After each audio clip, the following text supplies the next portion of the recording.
right, here we go. Rock 1 2.1. KFMA, welcome back to Vegan Presents. That was Mammoth WVH, who just announced on Monday that they're coming to the Rialto Theater on August 22nd.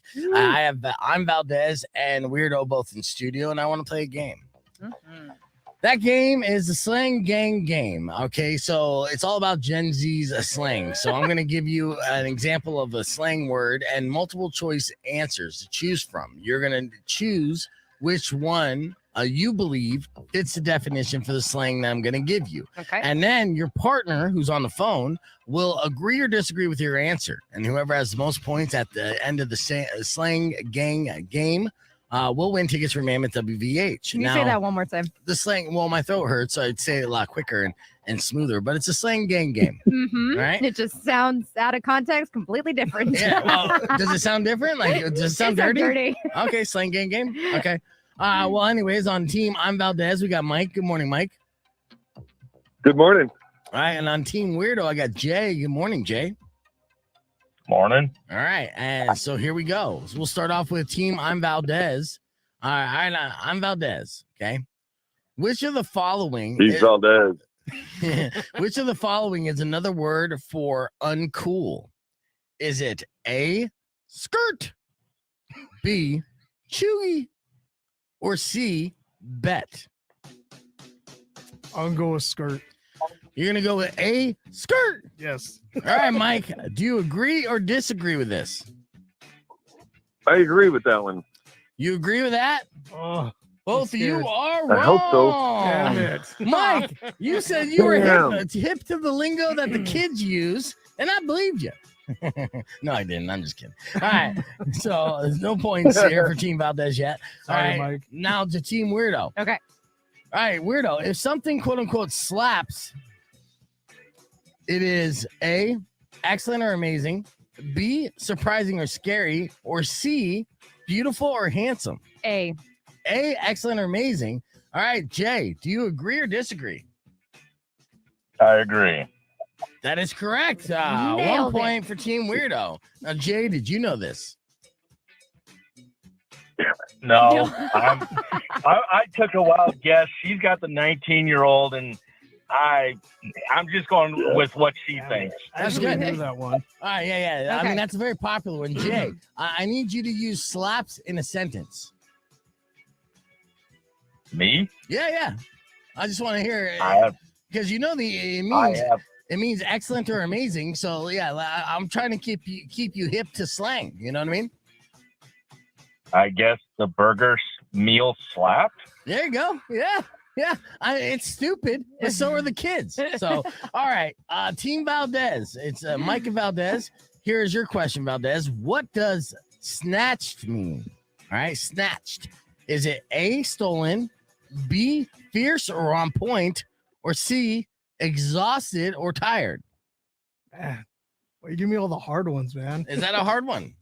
I got to start dating younger chicks. Yeah, it is. Yeah, you wish. no, you don't. Yeah, he wishes. All right, so A, B, or C, Valdez? Let's go with Bravo. Let's go with B. All right, he's going B, fierce or on point. Mike, do you agree or disagree? Disagree. Disagree? That is incorrect. That is incorrect because man. yes, Valdez actually knew it. Man. Yeah, snatch means fierce or on point. Mhm. All right, Valdez, use it in a sentence. The Beef Vegan Presents show is snatched. That's right. Mhm. You think your present show is snatched? Tell all your kids that. That outfit is snatched. Oh, Ooh. yes. Yeah, he's wearing that Yeah. Valdez shirt. All right, Mike, you still got a goose egg here. Jay, you could start running away with this game if you get this next one right. Weirdo, which of the following means a look or a style that is extremely fashionable or sexy? Okay. Is it A, buzzing, B, bet, or C, drip? C, drip. All right, Weirdo says C, drip. Jay, do you agree or disagree? I agree. All right, Jay's strategy with agreeing with everything that Weirdo says is so far so good. Yes, that is correct. Another point for Jay. Oh, I man. know. Mike, here's the deal, dude.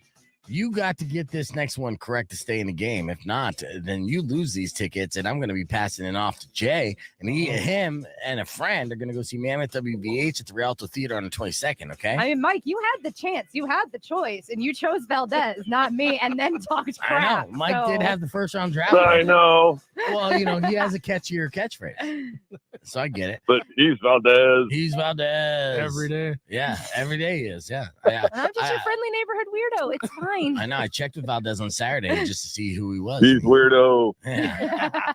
All right, here we go. Valdez, Yes. what does no cap mean? What does no cap mean? Is it A, no lie, B, chiller without stress, or C, not cool? Alpha, no lie. All right, so Mike, Valdez says no cap means no lie. Do you agree or disagree? I agree with this one. You agree with that one? You are correct. Yes. There we go. There we Yeah. go. Yes. Point Staying there alive, for Mike. Still in the game. Still in the game. Here we go. Jay, back to you and Team Weirdo. Weirdo, what does hit different mean? Mm. Hits different. Mhm. Is it A, weird or unusual, B, confusing or nonsensical, or C, has a marked effect or influence? Oh, Mm. because the A and B are kind of similar. Is it though? Weird or unusual, or confusing or Just nonsensical, hits different. or C, has a marked effect or influence? I'm going to go with C. You're gonna go with C. All right, Jay, would you agree or disagree? Disagree. It's usually something that's unique or better than usual. Mm. Look at him trying to school you. Jay, if you don't mind me asking, how old are you? 45. Yeah, you're not Gen Z. And unfortunately, No, I'm you Gen are X. you are incorrect, and Weirdo was correct. Hits different Oh, means has a marked effect or influence. Something hits different. All right, Mike, you could still stay in the game if you get this next one right. Valdez, which of the following means I've got the point? All right. Is that A, low key, B, say less, or C, cap? I'll go with say less. All right, B, say less. Mike, I agree. that is correct. All right. Now we're all tied up We're here. in it, Mike. We're in it. Here we go. Sudden death. Yeah, This- buddy. This is how it's going to work, okay? Now, Valdez and Weirdo, they're out of the equation. It's just between Mike and Jay. You Okay. guys are going to buzz in with your name when you think you know the answer, okay? If you get it right, you're going to win those tickets from Mammoth WVH. If you get it wrong, your opponent's going to get those tickets. You guys understand? Oh, Mm. yep. All right. Baby. A, B, or C, right? Yes, that's You got right. a Those are your 33% choices. chance. Exactly. Here we go. What does bet mean? oh. What does bet mean? Is it A, Okay. Jay? All right, Oh, Jay. not even going to get the multiple choice. All right, Jay. I believe it means yes. That is not an option. So that means that is incorrect. Bold strategy, Jay, but unfortunately it did not work out for you. And that's great news for Mike because he just won himself tickets for WVH. Mike. For those who You're are out Valdez. here, yeah. Thank you, Valdez. Now you got to take me. Yeah, there you go. And you both hit on women way younger than you should be hitting on. All right, so the word bet means cool or I'm down. So cool or I'm down. And that would have been A if you would have let me read the multiple choice questions. Jay, excellent job. Thank you for trying. And Mike, congratulations as well. Weirdo and Valdez, you're a lot hipper than you Ask seem. that question again, So, Travis. Travis, I Travis think is still the trying to biggest wrap his mind takeaway around of the today podcast is broadcast. Just always agree with weirdo and your life will go well. You're like, wait a second. It's a radio that's video. thing to say. Unless you're TV, Valdez. it's on the radio. I was All curious. right, stay on the line, guys. I'm going to get your info. Well, in the reset, we still have another pair of tickets that we're giving away for Yeah, the cool. Really cool. WVH. Well, all those later times on that the we show, were just keep bugging right you here. on your Drop a busiest little day of the year to pop in and stuff, we were putting you on the radio and also watching your action on the stream as well and seeing that. I mean, it was just cool to see a gator get smoked while doing the show. Yeah. And it's fantastic. And of course, so just to remind you, Chef Travis here is the owner, chef, proprietor. That's a good title, right? That sounds fancy, and I'll go with it. Yeah. Of the Parish and Delta. Here's the Parish, their po' boy sandwich. I've had this with Todd and his wife, actually. It was fantastic. good bread there, and just some of the delicious items that they have, and different events that they continue to do throughout there. So, I mean, is it important to you as a restaurant owner to, have specialty days and do things differently for these days? And hold on a second, shrimp and grits, like, holy fuck.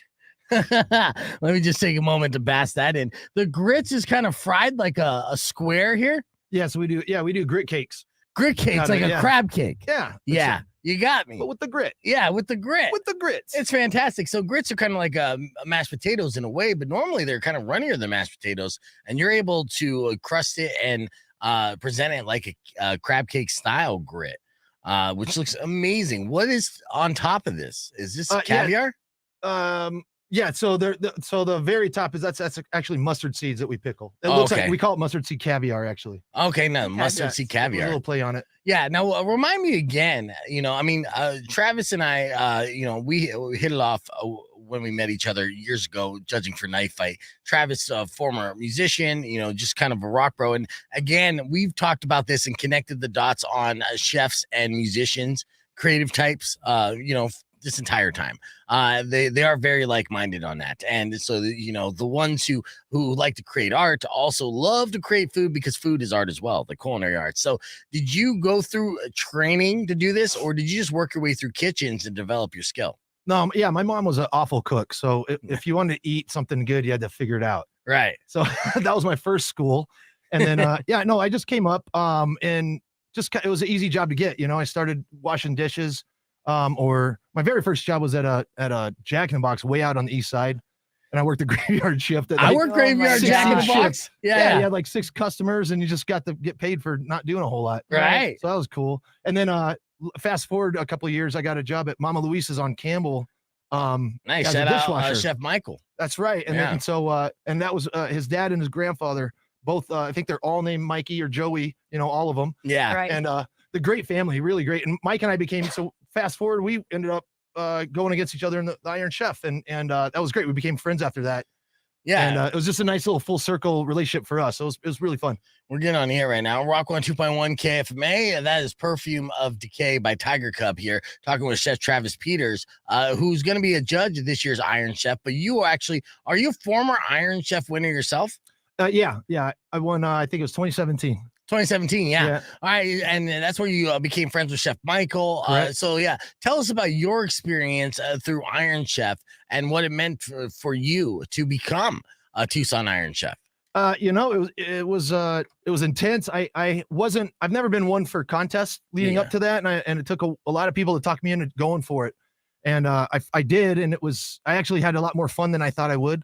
Yeah, and then obviously winning was a great bonus, and that put us on a map in Tucson that I don't think we were on before. Yeah. How long was the parish open at the time before you participated? Probably 6 years. I mean, we had a good foot under us, but it definitely intensified the attention. Yeah. And we kind of blew up overnight from that. And we were already doing quite well, but it changed a lot. Yeah, that solidified your place, for sure. As one of these, and it's great too, because the parish is kind of Southern seafood inspired cuisine, or how would you best describe it? We just call it Southern fusion, but I mean, there's a lot of seafood, obviously. I think that goes with the region. Yeah. But we just incorporate. I mean, I kind of travel along all along the southern states and do as much homework as I can and discover some old recipes and try to incorporate. I mean, I think everybody that comes there goes with an expectation that I think they've visited New Orleans, so there just needs to be gumbo and etouffee and jambalaya, and that's all there ever is. Right. And there's so much more to that cuisine. Right. Yeah. So I don't actually make much of that stuff that you would expect on a tourism like adventure out there. It's more of like what are you actually eating as a local? Yeah. And it takes a while for people to understand that, but once they get it, they really dig in, and it's been to our benefit. I think people had a lot of fun eating at our restaurant. I hope. Yeah, and that's a trip too, because you grew up here in Tucson, did you not? Yeah, well, off and on, but yeah, my dad's family's from Texas. Okay. So there's a good little Southern influence there, and then my 2 partners are they're from Baton Rouge, and the other one is also from El Paso, but he grew up running restaurants out in Louisiana. Okay, so also. that's where the inspiration Right. to go with that cuisine, Right. because normally you just like a rock and roll kid growing up in Tucson to pick that as the restaurant and the food to kind of go after and stuff. I thought was an odd decision, but with the actual inspiration and influences you had growing up and with your partners, Yep. that's how Yeah. it came together. Yeah. Well, we have a lot more that we're talking with Chef Travis Peters on, talking about the beginning of the parish and how that came together, everything with what's going on at the Delta, and of course Iron Chef. So the conversation's moving on youtube.com/bevegan, or keep it right here because we'll have more right after Local H is bound to the floor. I'm Rock 102.1 KFMA. Clear. All right, so now we're just on the podcast side. So yeah, you started the parish with 2 partners, right? Correct. And yeah. Now, how did you guys all meet and decide to go into this business endeavor together? Yeah, it's real simple. I actually was just getting ready to be done with restaurants altogether because they're kind of, I've had back issues for a long time. It's just rough and I'm 6'4", so it's kind of. I was going to ask Right. that because you're a tall guy, and so when you're in the kitchen, counters are always slow, so you're just hunched over and you it started nonstop, chewing dude. me up after a while. Yeah, And I was going to be done with it, and then I met this super hot girl, and she ended up getting pregnant, and I call her my wife now. nice. Yeah. Shout out to my gorgeous wife. But I was like, all right, well, I only know how to do one thing as a career, so I better dig deep. And I went over and got a job at a historic hotel downtown. Okay. With my and the guy that hired me fast ended up being my partner, Steve Dunn. Nice. But yeah, we worked together for about 4 years, and then we thought we'd try out some ideas. And the kind of the hole in the market was there wasn't any Southern food really in Tucson. Yeah. I know there was some, but there wasn't, especially on the north side, there wasn't any. So we were like, hey, let's do this. I can't think of too many off the top of my head. There's a couple more then. I don't know how many there are. Yeah. Now there's been a couple up and down, but we decided to go for it. And so he had his best friend is our other third partner, Bryce, and he's the one, he owned the French Quarter here in town. Okay. And then he was in Baton Rouge. And my very first chef job actually was at a restaurant here that's not around anymore, but it was called Noni's. Okay. And they were great. And so I worked there for a while and had moved on. So that was just the one thing that we had in common was that Southern food. And so we decided to go for it. Yeah. And well, that was a good call again, because it's recognizing the hole in the market. And then just developing your taste there, and it's still Sonoran inspired on some of your dishes. Totally. Well, that's my mom's family's one of been here since the 1800s. Right. They're been documented as one of the founding families, one of the influential founding families of Tucson. And so I was like, I got to bring these two, my dad's These in two and my worlds mom's together. in. Well, and again, that's Yeah. what makes the city of Tucson, a rightful representative as a city of gastronomy and just the creativeness and all the chefs that we've been meeting for Meet the Chefs, which I know you probably know all of them or most of them. Again, they take whatever they grew up with as far as what they love and they're inspired with, and then the influence of their surroundings, and they infuse that, and it's like creating something so brand new and fresh, It's amazing. And I'll tell you, I travel a lot. Honestly, ever since Iron Chef, I've gotten lucky enough to be asked to do a lot of stuff around the country. Yeah. And every culinary scene that I meet, I tell them about what's going on in Tucson, and all of them are just impressed with it because it's usually just full of competition in their scene, and here it's just uplifting the whole city together as community. We're gonna throw down against each other, but we're gonna throw down against each other like family, not as enemies. And it's very unique. To where it's been, knife fights been mimicked in Phoenix now with permission, and I think in Nashville maybe, I think somewhere else in Texas, and they're reaching out to our knife fight here in Tucson to do that, and like these contests are very unique, and the camaraderie is very unique. I think it's really really amazing to just watch. Right, and I had no idea. I just thought that how it was everywhere until I started traveling. And I'm like, oh, it's not as supportive everywhere else. So I think we deserve that UNESCO award simply just for the fact that we all are upright, like we're just bringing the city up together as a united front. Yeah. Right. Whether it's a taco stand or a really nice restaurant or not that taco stands aren't really nice, but you know what I'm saying? Like, You're right. Like a more fine dining setting, like we're just all in it together, and it's a beautiful thing. Yeah. Right. So that's Yeah, Chef Travis Peters talking about community here. It's Rock 102.1 KFMA and the chef community that sets us apart from other areas throughout the country as he's been touring and judging. Go ahead, Weirdo. Right, because I was gonna say, like, you guys, I've talked about this several times the last week or so, but like my oldest is at Hacienda del Sol as a pastry chef, and like they've kind of been going to the knife fights, and just to see through their eyes, like you guys are bringing out the best in each other without being a-holes. Yeah, it's beautiful. Yeah, and the way that it's like built up and like you said, become this unique thing that's now being replicated in Phoenix and Nashville and everything else. It is really exciting to know that that is unique to Tucson. It is, and we started this little culinary group called GUT, the Gastronomic Union of Tucson. Yes, which I was in Mexico on the last one. Oh man, or I got invited at the last minute, and I was so disappointed that I was not even in the same country, but. Yeah, Chef Wendy was talking about that. Yeah, well, and even Chef Janos, who was hosting us a couple times, he's like, man, I wish we would have had this when we were coming up, right? When we were younger.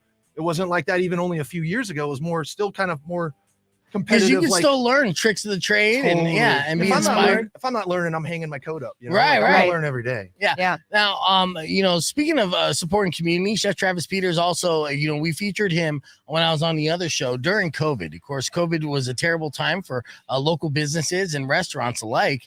And Travis went out of his way each and every day, just on his own personal and social media, to his friends that he grew up with in the community, spotlighting a different locally owned restaurant each and every day. And he would go and he would buy a meal for himself with his money. He wasn't getting anything free. Then he would post and share what he got just to say, hey, they're open. You could order from them as well. Right. And it was a beautiful, like, karmic kind of thing.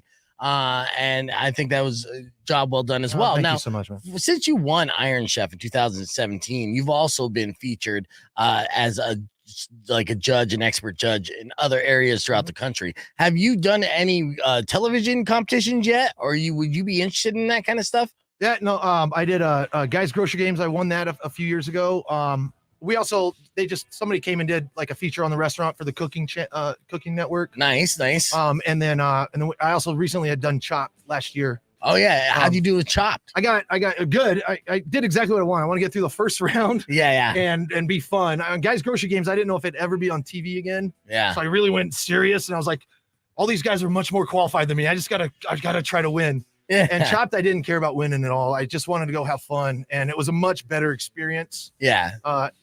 The money would have been cool, but it's just the experience is what it's about, Well, what was the prize money if you would have won? 10,000. Yeah, that's not bad. Yeah. That's a good little vacay. Yeah. So it was great. But Guys Grocery Games was a cool experience, like breaking into it, and I've gotten asked to do it a couple times. It never hasn't lined up. Right. But it's TV's really fun. It's really fun. If you go into it with the right attitude, it's a blast. It does seem like there's more and more opportunities for chefs to get into the television game, and they have all these great competitions. And also, we're going down the rabbit hole of the Parish's menu right now, and some of the delicious pictures that they're showing. And there was a grilled New York strip steak with fries that you had smothered in a tantalizing Johnny Walker cream sauce. Was this just a special, or you have this on the menu? No, this is on the menu. This is one of the original. A lot of the menu items at the parish, it's illegal to take them off. I think it's law that we are not allowed to. Right. Yeah, nice. So yeah, when making that, that was when I got this as a paying homage to a dish at a restaurant that I was a dishwasher at as a kid that I never stopped thinking about. And it was in Prescott, Arizona, and they were actually ahead of this food scene in the early 90s. There's a couple of chefs that were out there. They had an amazing food scene that I don't know if it's still like that out there, but at the time, all these people from New York and France were coming out there. It was just a great little city. So this dish is kind of paying homage to it. I have no idea if it's the same. It was just what I remembered being kind of there, and I wanted to pay homage to that. That sauce looks amazing on the bed of fries as well, good. too. It's one of my wife's favorite things. Oh, I bet. That's fantastic. All right, we're going to keep the conversation moving on the podcast broadcast. We have more with Chef Travis Peters, who's going to be a judge of Meet the Chefs. Chef Gary Hickey is on the stream right now. Chef Gary, you're in as well. You're going to be a judge for Meet the Chefs. We'll be sending you contact information on that. Let's keep it moving. We got music on the way from Blur and Jelly Roll and Rock 102.1. Clear. All right. Oh yeah, Gary, I just got confirmation from Debbie and stuff. She would love to have you. So she's going to email you all that info so you could be, all up on it. All right. So we got more here. I'm going to hit the reset hard with Parish and then move my attention towards the Delta, because the Delta is a different type of menu because it's a little more seafood based. Yep. And so we're going to do that after this clip that we did together this morning with Weirdo. We got Weird with Weirdo. And in case you missed it, went like Nirvana with Smells Like Teen Spirit. And speaking of which, Courtney Love recently appeared on a podcast, and she had some of her late husband, Kurt Cobain's unused lyrics for Smells Like Teen Spirit. Oh, Yeah. Okay. Yeah, they were in Kurt's journals and never used. Do you want to hear them? I do. Yeah, I know you do. So check this out. This is Courtney singing the unused lyrics in Smells Like Teen Spirit. Smells like Teen Spirit, okay? Come out and play, make up the rules. I know, I hope to buy the truth. Who will be the king and queen of all the outcasted teens? And then he goes, we're so lazy and so stupid. Blame our parents and the cupids. A deposit for a bottle. Stick it inside. No role model. Lyrics are good, but Courtney Love sounds terrible. Yeah, she does. I didn't think I could be more concerned for Courtney Love, but I mean, she's definitely still been accelerating, going like 90 miles an hour in a 50-mile-an-hour zone. She just Straight into a brick wall. Oh, yeah, it's brutal. So, but yeah, so those could have been lyrics that Kurt used, but decided to go with the other classic lyrics, and I think you made the right call. Yeah, for sure. All right, we do have time to get weird with Weirdo, so why don't we get right into that, Weirdo? What do you got for us this morning? All right. So you're a fan of women and the vajayjays. Yeah. Big fan. Yeah, Big fan. okay. I'm an admirer as well. Okay. Mm-hmm. And if there was a museum, would you support that museum about vaginas? I actually would. I would be a well-rounded, more, yeah, absolutely. I'm the type of person who could sip red wine while taking in and appreciating fine art, especially if that fine art is dedicated to literally the circle of life. Well, here's your chance to put your money where your mouth is. Oh, yeah. Earlier this year, the world's first museum dedicated to the vajayjay was forced to close its doors in London. Do not fear, though, vagina fans. A new location has been found. Oh, nice. The museum has until early June to come up with just over $100,000 so they can reopen the doors. And they are over halfway there thanks to the support from both public and private donors. So this is your chance. Yeah. You can support in the most direct way with cash. Yeah, well, or I could, offer them space. Be like, you want to open up the vagina museum? You could open it up on my face. And there's enough room for everybody. I knew you'd go there. But anyway, so Florence Schechter is the director of the museum and says it's now crunch time to get the rest of that cash or risk those doors being closed forever. This humble museum started in 2017 by hosting pop-up exhibitions before opening in Camden Market in 2019 with the exhibition Muff Busters, Vagina Myths, and How to Fight Them. Well, that's very good. It's educational. Do they focus on any famous or historical vaginas in this museum? No. I'd love to see the Mona Lisa. Oh, yeah, you would. But is she smiling? It kind of looks like a smile. Squint your eyes. All right, what else going on in the world of weird?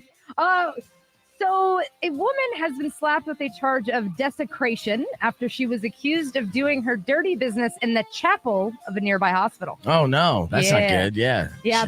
Police say that Laura was at Cincinnati's Good Samaritan Hospital and felt the need to stroll into the hospital's chapel and drop a hearty Stanley steamer on the altar. Oh, Jesus. Yeah. Now, what was the reason? Was she just doing something? Was she being spiritual, or is she doing this as an act of disrespect? There is no reason given so far in the court documents. Maybe she was drunk. Well, oftentimes crazy needs no reason. This does sound crazy, so maybe she's just crazy, and she felt like that was the best place to go. Right, and she didn't have any toilet paper, so she used a fabric runner on the altar to wipe herself after the job was complete. Oh, Jesus. And there was some smearing action that went along with it. Okay. You described well enough. So that's definitely the world of weird. Let's hit the reset. We got tickets to give away for Mammoth WVH. We're going to be doing that in the 7 o'clock hour. Plus, your F My Life and so much more. So keep it right here. It's Rock 102.1 KFMA.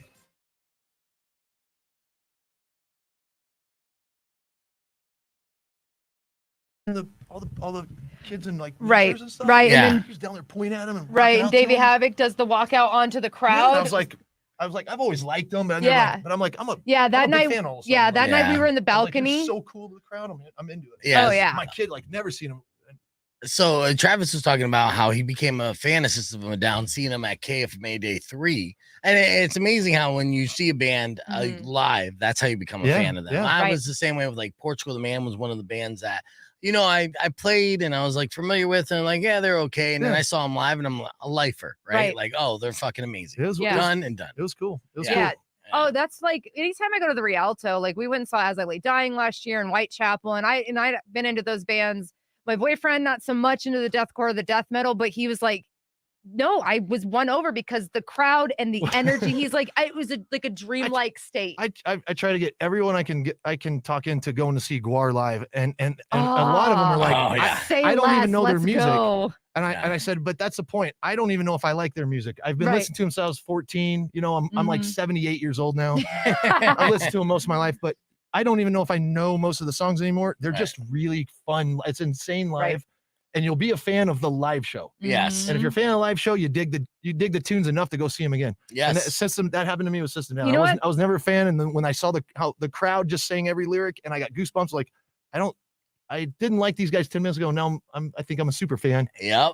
Have you ever had the opposite happen though? That happened to me with Mushroom Head. Yeah, like I really liked Mushroom Head. Then I saw them live. I went home and I threw out their CDs. I was like, I'm done. Oh, like, wow. yeah, you can't even have a good show. Like, what the hell are you doing? The worst it was with the very first Lollapalooza, I saw Body Count. Yes. But no one knew what that was. Right. And I was like, this is super neat. And I went out and bought the tape. That's how old I am. I'm tape old. Cassette tape old. And I put it in. And by the third song, I had turned it down so low because I didn't want any strangers to walk by my house and hear me playing how bad the music was. Oh, I don't want anybody to know that some weird guy in that house listened to terrible music.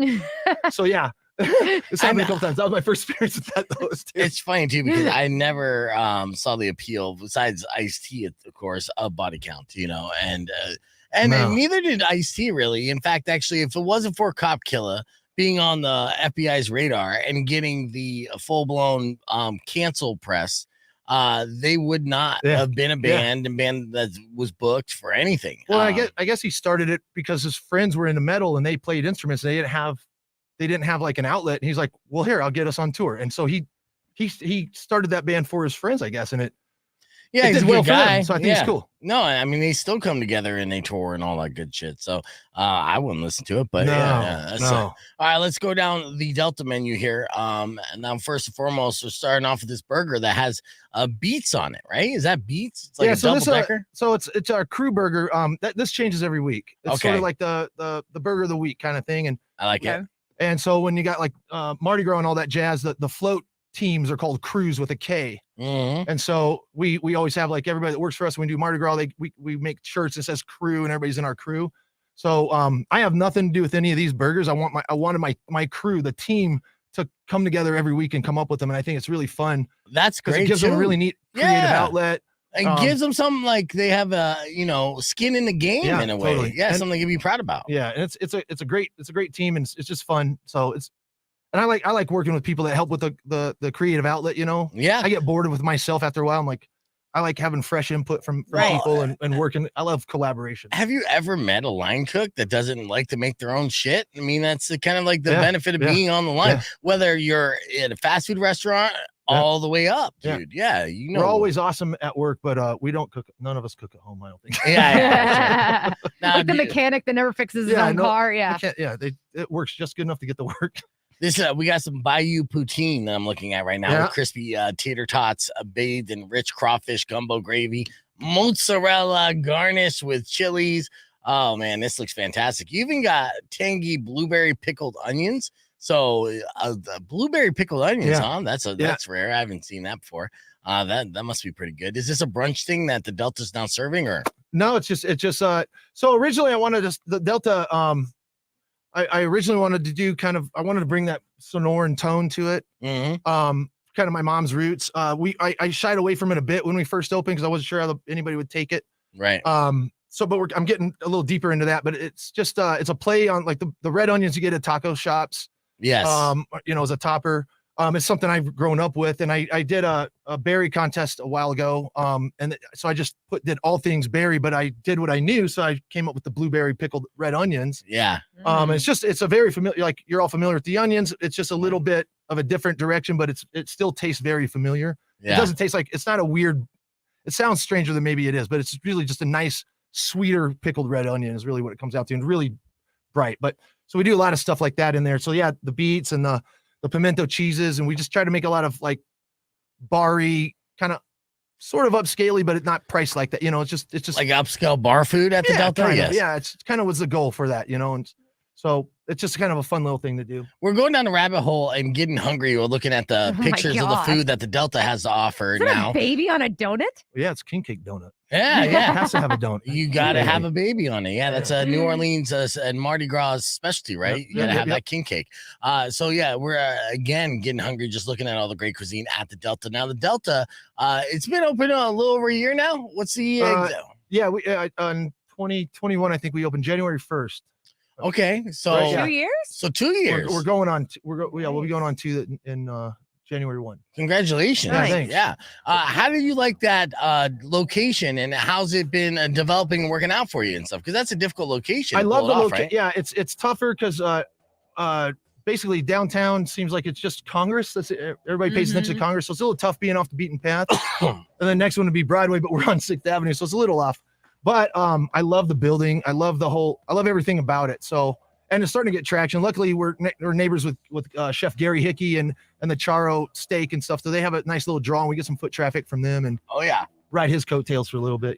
He's the Well, man. yeah, absolutely. And Chef Gary and you have worked together for years. I've known him from the punk rock scene when we were 15-year-old kids. We didn't even know we were doing the same thing as a career till we circled back 20 years later. We hadn't seen each other Really? forever. Wow, that's And we're amazing. both doing the same thing for a living, and we're like both still friends. His wife, his girlfriend at the time, worked at the parish. I didn't Yes. even know that connection was happening. Wow. Yeah, And you didn't even know that? No. Oh, I thought you may have set him Wow. up or something. No, Ah. she got the job separately from any of us knowing that she had anything to do with Gary Hickey. Yeah, That's and crazy. fast, they're still together. Obviously, yeah, they're married and they're stuff. like this That's power right. couple, super couple. That just shows you like the small world because like Chef Wendy and Chef Ken, they grew up in the same town, like across But the they highway didn't know for each each other. other. More- This is a little different. More Yeah. importantly, Chef Yeah. Ken didn't hire me once. Oh, Yeah. oh, you Oh, should yeah. have. You should have been competing, not just judging this No, year. no. Now, well, I'll good just news. be judging him. Yeah, well, the good news for Chef Kenneth Foy from Dante's Fire, who did not hire Travis, is that Travis is going to be a judge for the contestants that Yeah. are trying to be finalists, the Mhm. face against Chef Ken at the Iron Chef finale. Yeah, it's exciting. Yes. Now, do you remember what your dish was when you were at Meet the Chefs to get to the finals? So it was a different process then. I don't think there wasn't any judging. Like the Meet the Chefs wasn't as judged, or it Yeah. wasn't a judged thing. It was more like we're just introducing ourselves to the public. Yeah.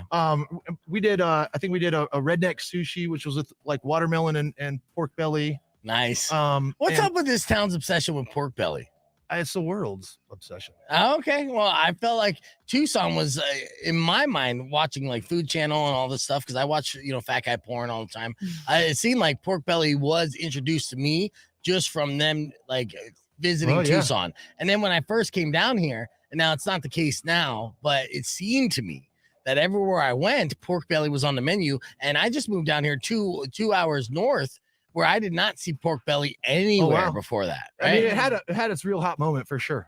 Yeah. You know, It's like the bell of the ball. it was. I think there's a bacon moment, Yes. and everybody's like, "All right, we baconed out. Let's go pork belly," which is just bacon without the that's just Right. slightly different. Yeah. But you just can't let go of that. Yeah, no, it's good stuff. Bacon. Yeah. Oh, this is a bacon town too. Yeah. Yeah. Should be. So Rightly so. yeah, Have you had and that bacon burrito? I have. That was one of the first things I did. I haven't had one, and I really want to. I'll tell you what. As we get older, those are a little harder to.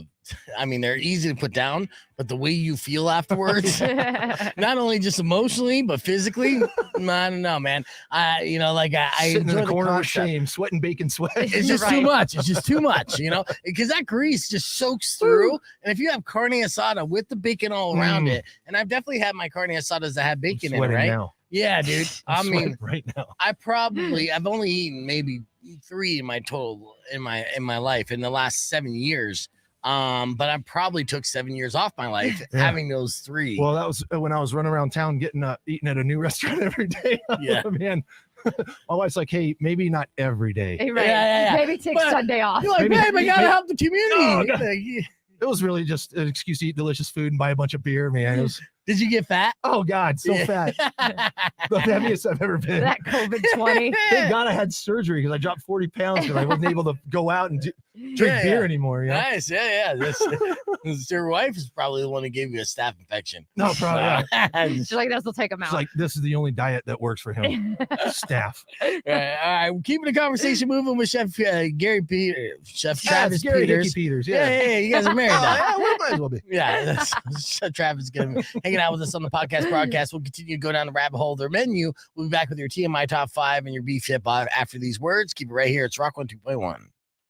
All right, Clear. tell me more about this bacon burrito, because just hearing it, I'm like, I need to do an extra workout today. Like, what the hell? What's in it? Obviously, it's just wrapped in bacon whatever, instead yeah. of So tortilla. kind of caught fire a couple years back, man, and it was just, I think it was somebody's idea to just get a little bit of buzz, but I think it Blew went up. viral. Like they made their first did. video, like I think like one of the newspaper, they did a video on it, and it just took off. It did, and I Man, saw it it is- in. I knew of it and saw it in Phoenix, and of course made a big deal about it. And the fat kid in me celebrated it, like, oh my God, That's this why is he moved brilliant. here. Yeah, right. From Phoenix that day.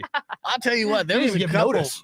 weird things during that run up in Phoenix. So I'm doing the show. A lot of Tucson things kind of stuck with me, and then and then Tucson kind of pulled me into this town. And one of the first places I went to was Lindy's on 4th, Yeah. because Great of guy. Man versus Food, and and friends with Lindy now, and and then that bacon burrito. It took me a while to get around to it, but they have one at Boxyard. Yeah. Okay. They have Yeah. a shop, and then there's a couple great taco spots around town. But again, it's just like that is a Tucson thing, and of course it would originate here because there's also the Sonoran hot dog. It's like, let's take something that's already delicious and wrap it up in fucking bacon, Right. Yeah. and get crazy. Yeah. So.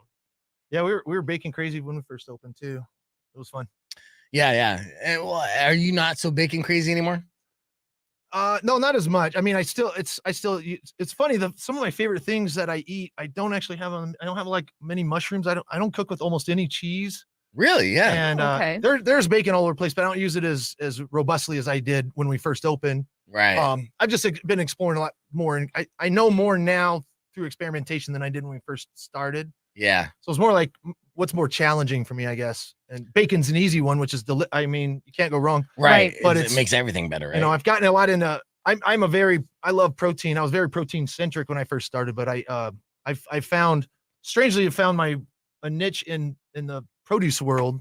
Really? So I go out, so I do a lot in like Northern California and stuff like that, and it's all produce centric. I've won national produce awards, and I don't know how it all happened. I was in the freaking was it the Wall Street Journal a year or two ago Yeah. for produce, for what we did during COVID with the produce that we had left over. It was all produce. Right. Well, what did you do again? We just preserved so I mean, everybody, like, we obviously Tucson, I think the whole country, but I know like at least Arizona shut down on St. Patrick's Day. Yeah. So we had just brought in tons of stuff, Right. and we had a bunch of events coming on, and believe it or not, St. Patrick's Day is one of the biggest holidays at the parish. I believe it. I mean, it's odd, It but just takes off, you know. it's like weird we because had- it does kind of have like a Celtic vibe, Yeah. but it's not. And so we, I think, God knows how much we had, just a giant inventory brought in that day, and we got a email at noon that everybody's shutting down at 8 p.m. Right. So we were just sitting on a ton of products. So like, I was like, all right, let's give it away. Let's sell it. Let's preserve it. And so it was a preservation part, I guess, that word got out that we had done a lot. And one of the produce companies we do a lot with, I guess, got a phone call from Wall Street Journal, like, you need to talk to a guy. And they cold called me. That's great. Now, how do you preserve some of the produce that you were receiving? Like, Well, what did I you mean, do? like, think about sauerkraut, Yeah. kimchi, like just same thing. You either pickle it with vinegar, or you do it like just like salt and water. That'll create like a fermentation process, which you'll get your sauerkrauts and your kimchi stuff out. Like, And you can do that with any produce. Huh? yeah, we froze berries. I pickled we pickled berries. We Yeah. fermented berries. I just started turning everything you could into a hot sauce, just anything we could to not throw anything away. Yeah. And And I ate That's a lot of that awesome. hot sauce too, because the parish was rolling out a bunch of hot sauce during COVID. It was delicious. it was it was fun. We this week this Christmas we're putting out a candy cane hot sauce. I hope is good. We've been fermenting it for 2 years. Yeah. I tried to. Okay, we're gonna I- have to send that over to my boyfriend, because like I don't like, I used to do a lot of hot sauces, but with stupid dietary restrictions, I can't now. And I'm like, here, eat this. Tell me, describe every bite slowly. yeah. It's the spice messes with you? Garlic and onion. Yeah. That sucks. That's a Two gnarly of one. life's ingredients. So Yeah, so I mean, we figured out a hack with garlic. I can infuse it in oil and then use that. And so then I was able to have garlic mashed potatoes. Yeah. I almost cried. Woo. You know what I mean? But I mean, we're finding little workarounds here and Cool, there. that's awesome. So yeah, it's a pain in It's the weird. ass. I'm allergic to avocados, but I can eat guacamole and not have any reaction. that is weird. Yeah. Yeah, because it's all avocado. Right? You know, we actually approached Chef Travis when Rico wanted us to bottle a beef ball sweat hot sauce. And I was like, I'm still ready to go. yeah. I was like, you got something that's like kind of like salt and vinegar base. And Travis like, Just that's last all year? hot sauce. Yeah. He's like, I that's the remember base this. of all hot sauce. I'm like, oh shit. All right. Yeah, I just need one pair of chonies. yeah. Mm. Oh, you I got him. Yeah, it'd be fantastic. And I would assume he has at least one pair. One pair, couple. I mean, one with holes because I got multiple. holier of the those, better. Yes. Yeah. Saint like. Holy ball sweat. Holy ball Holy sweat. ball sweats. And you're welcome. All right, we'll reset on that note, and we'll have more right after this. Today's morning more on one little something like this. Check it out. Rock 102.1 KFMA. That, of course, was Disturbed with Bad Man, and it is now 6:14 and time for your morning moron. Let's do this. All right, there are many ways to threaten somebody, right? Mhm. Today's morning moron did a very odd, he had an odd approach of threatening. Okay. And it seemed like he put in a lot of effort to make the threat. And that's why I'm focusing really hard on this story today. He's a 22-year-old in Japan, and he wanted to get his truck driver's license. So he signed up for driving classes. But the dude's so bad at driving, he still hasn't passed the test. So he was signed up for a while, took the test multiple times, just kept failing it. He just couldn't grasp driving a truck. That is not his calling. Yeah. So instead of like sticking with it and trying to get better, he blamed his driving instructors, as you would, right? Right. Be like, I suck because you suck at teaching people not to Mhm. suck. And that's a sound argument, but still, you could ask for a refund. I don't know about threatening. Yeah. So this guy did just that. He decided to threaten them by sending a box filled with 1,500 origami cranes. Like the folded paper. Yes, the origami. So Yeah. he sat there all like super angry for For hours and 1,500. hours. I don't care. I mean, he sucks at driving a truck, but he might be really good at making origami.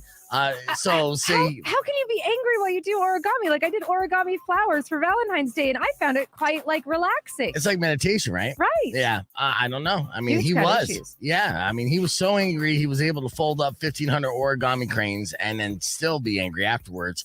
And he sent the paper cranes, which is normally a sign of peace in Japan, by the way. Mhm. But they knew it was a threat because he also sent 15 letters over 6 months that said things like "quit your job" and, of course, die. Jesus. Yeah. Now, when cops arrested him last week, he said he was angry about the school's poor teaching style. And then when they asked about the paper cranes, he said he folded them himself because it helps calm him down. But again, it still It didn't calm didn't him do it. down. What was the charge? Well, threatening and Okay. yeah, it's in Japan, so I don't know. I mean, they threw a couple charges at him. I don't know how long he's going to be able to stay in jail for this. I think the benefit that he's going to be in jail, they do allow inmates that paper, Mhm. so that's origami all day. Yeah, he's got his hobby. Yeah, a news site in Japan joked that they think that this is the first time origami has ever been used with pure malicious intent. So taking a symbol of peace and using it to threaten to kill your driving instructors because you're bad at driving and you claim that they're bad at teaching definitely makes you a morning moron.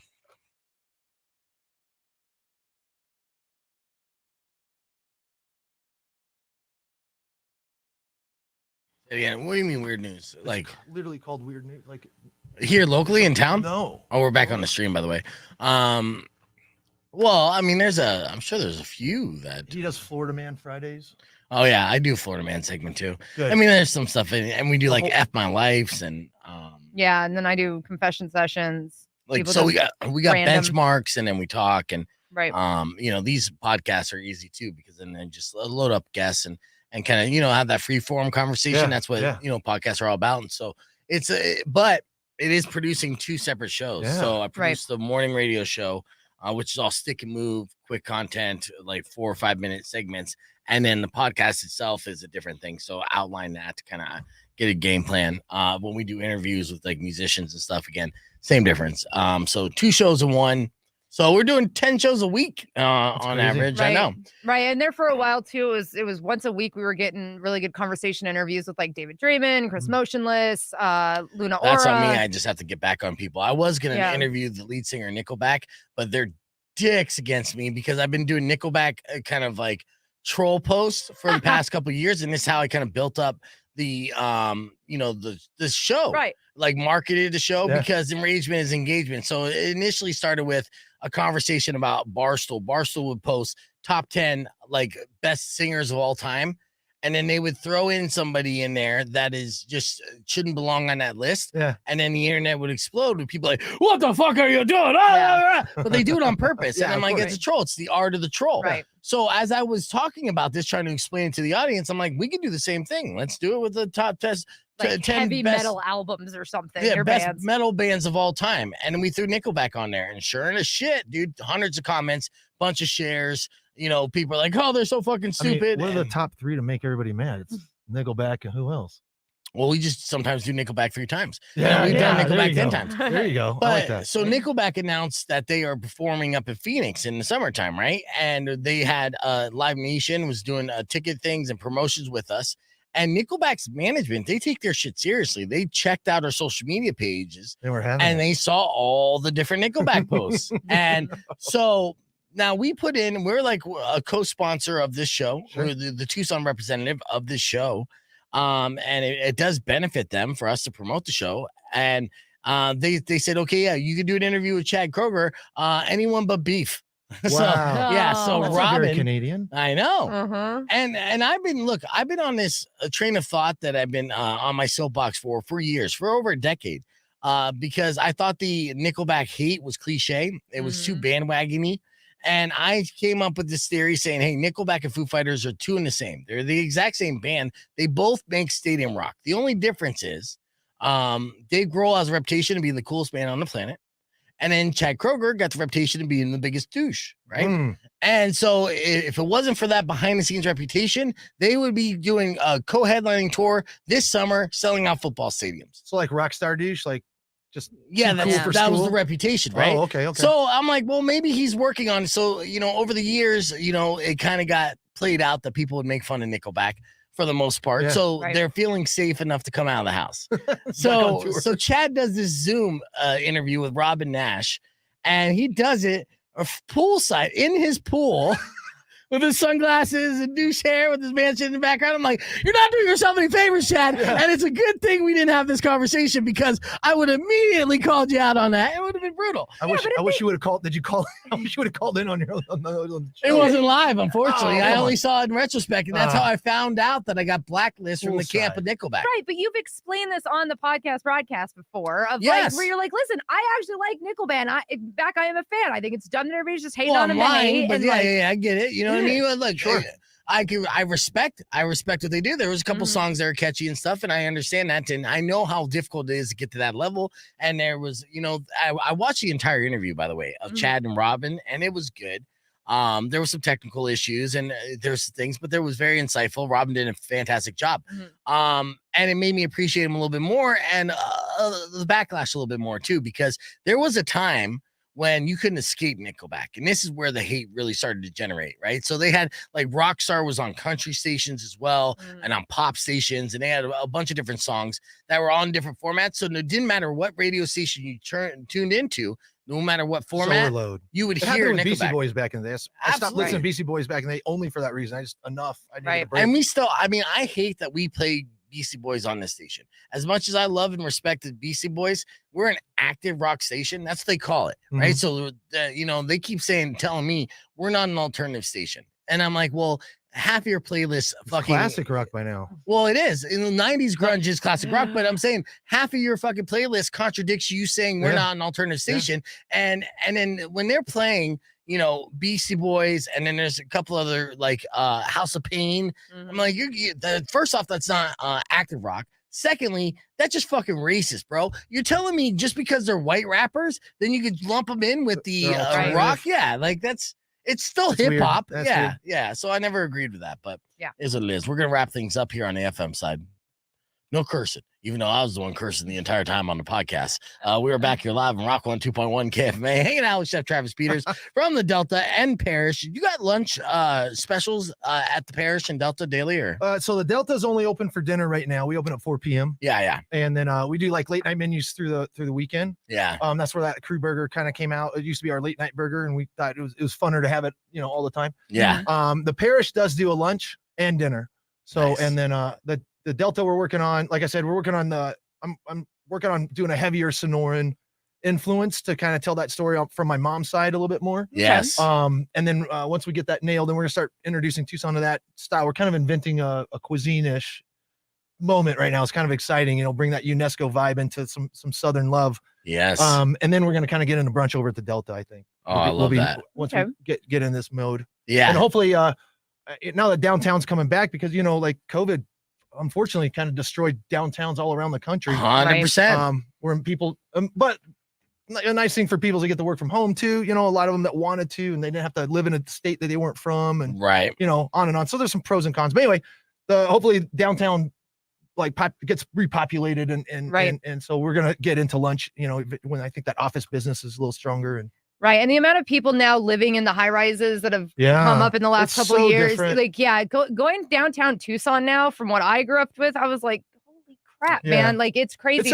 Now you can live downtown, play downtown, work downtown. That's actually becoming a lot more cohesive down there. We got to make sure we take care. We just got to keep it local, take care of each other, though. There's a lot of Tucson's becoming such a buzz right now. There's a lot of shiny new concepts and shiny new chefs coming in from out of town, which is neat.